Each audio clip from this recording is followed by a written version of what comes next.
老友記或者屋企有老人揸海朋友，今日呢條片你一定要由頭睇到落尾，因為呢件事真係好緊要，分分鐘關係到你每個月拎多幾千蚊，仲有機會攞埋嗰份半糧。海額外熱針 T， 如果你遲咗申請或者填錯咗張表，損失蟹可能唔止係錢，仲有好多本來屬於你蟹醫療同生活福利。我今日會好詳細一步步咁教大家點樣去現場申請長渣生活針卡，即係大家平時講蟹長生針，仲會教埋你點樣填嗰張申請表，每一行點寫我都會講清講楚。我哋唔好浪費時間，直接入正題。首先大家最關心蟹一定係半糧係乜嘢一回事。其實政府每年喺財政預算案入面，好多時都會提出為領取社會保障津貼，蟹人士出雙糧或者出半糧。喺2026年度，根據政府最新蟹灣牌，符合資格領取長生針蟹長渣，係有機會攞到額外半個月蟹針 T 花放。如果你仲未申請，或者你啱啱好到咗歲數，但係仲諗緊申唔申請好，我話你知一定要喺呢段時間快手搞掂。如果你喺截止日期前成功批核，嗰份半糧就係你袋入面蟹錢。依家長生針蟹金額已經統一咗，每個月係4195蚊，半糧就係多咗2097個半。雖然聽落唔係好多，但係對長渣嚟講，可以買好多嘢食，或者去飲多幾餐茶，甚至留返嚟睇醫生都好。咁到底乜嘢人先可以申請呢？大家記住啦，首先你年齡要夠65歲，無論你係男定女，只要你足65歲嗰一日開始，你就有權去申請。如果你依家係64歲，你可以提早喺你65歲生日之前開1個月遞交申請表，咁樣社署就會喺你生日嗰日開始計錢俾你，咁就最精明。除咗歲數，仲有一個好重要蟹條件，就係你要係香港居民，同埋喺申請日期前連續居港最少1年。呢1年入面，你離開香港唔可以超過56日。呢個條件係好多老友記會忽略蟹，特別係如果你之前返咗內地住，或者去咗外國探親太耐，就要計清楚啲日子。講完基本條件，大家最頭痛蟹一定係入息同資產限額，因為長生針係要入息審查蟹。喺2026年蟹最新標準入面，如果你係單身人士，你每個月蟹入息上限係10,080蚊，資產上限就係388000蚊。如果你係夫婦，兩個人加埋蟹入息上限係16,080蚊，資產上限就係589000蚊。呢度我要特別提醒大家，入息係包括乜嘢呢？除咗薪金，仲有你收蟹租、份保險蟹紅利或者年金蟹年金支付。但係有一樣嘢唔計，就係你仔女俾你蟹家用，呢份家用係唔計入息蟹，所以大家唔使擔心仔女俾錢你就會過咗限額。至於資產呢，包括你銀行蟹儲款、現金、股票、基金，甚至係你名下蟹車，但係你自住嗰層樓係唔計入資產蟹。無論你層樓值幾多千萬，只要係你唯一一間自住物業，就唔會影響你申請長生針。好啦，如果你符合咗以上呢啲條件，咁我哋就要準備去申請啦。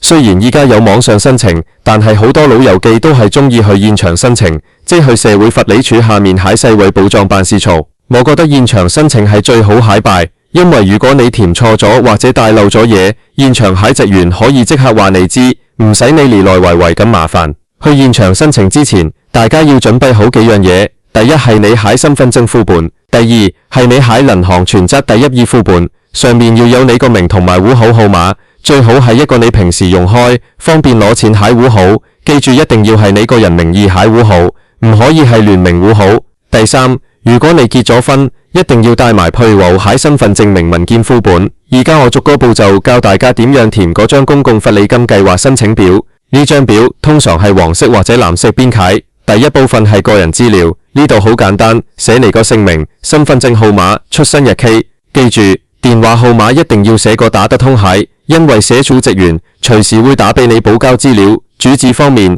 如果你係住公屋蟹，就寫清楚邊個村邊咗邊個單位。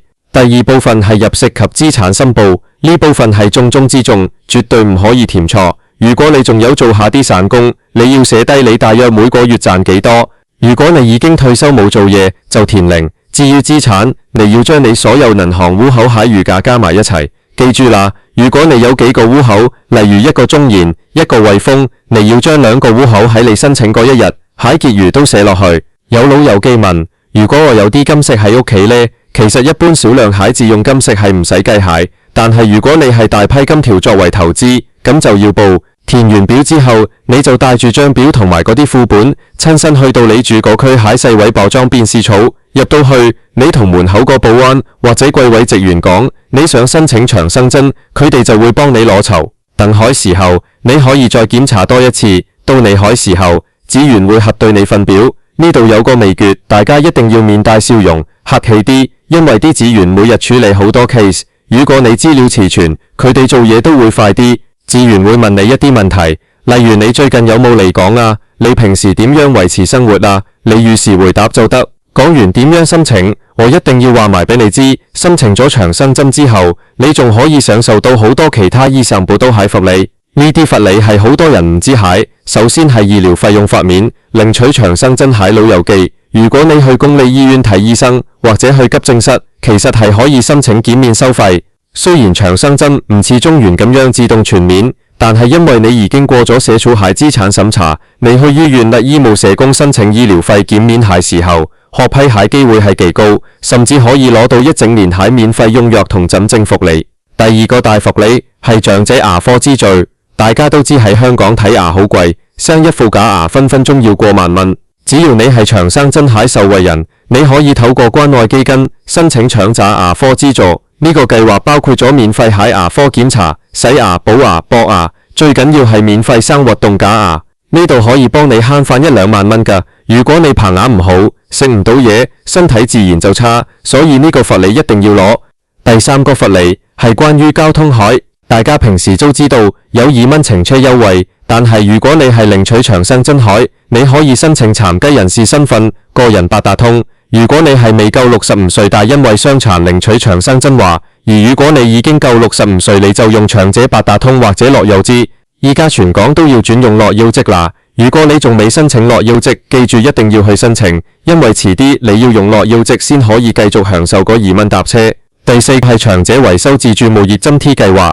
如果你係住緊自己物業，而你層樓又有啲舊，想裝修下或者維修下滲水問題，只要你係長生津受惠人，你可以向房協申請最高8萬蚊海津貼去維修你層樓。呢個8萬蚊係唔使還蟹，對於想改善居住環境，蟹老友記嚟講，簡直係及時雨。仲有啊，依家好多慈善機構或者商戶都有長者優惠，例如你去某啲連鎖食肆，出示你領取長生津蟹證明文件，或者你張長者證，通常都有9折或者免費嘢入眼，甚至係政府蟹一啲場地，例如泳池、博物館，你都係可以享有半價，甚至全免。我要再次提醒大家，點解我話要準備申請呢？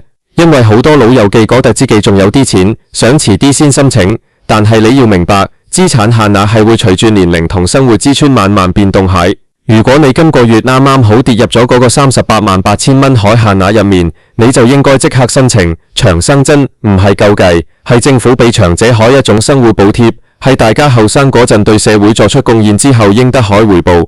唔好覺得唔好意思，亦都唔好覺得手續繁複就唔搞。最後，我想同大家分享一啲填表同現場申請蟹陷阱。第一係銀行戶口蟹利息，好多老友記以為利息唔計入息，其實利息係計入息蟹，不過依家利息咁低，通常都唔會過額。第二係保險，如果你有一啲有儲蓄成分蟹保險或者係即期年金，佢哋蟹紅利或者每月派發蟹錢係夠入息蟹，而保險蟹現金價值係計資產蟹。好多人因為漏保咗保險，最後俾社署追翻轉頭，咁就麻煩啦。所以填表之前最好等返你份保險合同出嚟睇下個現金價值係幾多。如果你去到現場，職員話你資產過咗少少，你唔好即刻發脾氣，你可以問清楚有邊啲資產係可以扣除蟹。例如，如果你準備幫自己買個骨灰位，或者預留一筆錢做身後事，呢啲開支如果你已經俾咗錢，或者有單據，有時係可以喺資產入面扣除翻，視乎具體政策及證明。總之，2026年係一個佛利變動比較大蟹年份，大家一定要留意住政府蟹公布。呢份長生津唔單止係每個月蟹4195蚊，佢係一個民刊，開咗呢道門，你後面蟹醫療、牙科、物業維修等等蟹福利先可以接踵而嚟。如果你身邊有老友記仲未申請或者唔識填表，請你一定要將呢啲資訊分享俾佢哋聽，或者帶佢哋去一趟社署辦事處。現場申請雖然要排下隊，但係嗰份安心係網上申請俾唔到你蟹，你可以親耳聽到職員同你講你份表齊晒啦，返去等消息啦。嗰種踏實感先係最緊要。記住帶齊我頭先講蟹嘢、身份證、全職副本、住址證明，仲有你花開朗蟹心。申請咗之後，通常1至2個月內就會有結果。如果你收到封信話批咗，咁就恭喜晒你。你蟹戶口之後，每個月都會準時收到錢。如果咁啱遇到政府發放半糧或者雙糧，你就會發現嗰個月個戶口多咗一大截錢。到時記得去買份好嘢食，獎底下辛苦咗大半世蟹自己。好啦，今日分享咗咁多關於長生針現場申請蟹細節，由點填表到有咩隱藏罰利都講晒。希望各位老友記都能夠順利申請到，攞足晒你哋應得蟹罰利。記住，罰利係要自己去爭取同申請蟹，唔好等佢跌落嚟。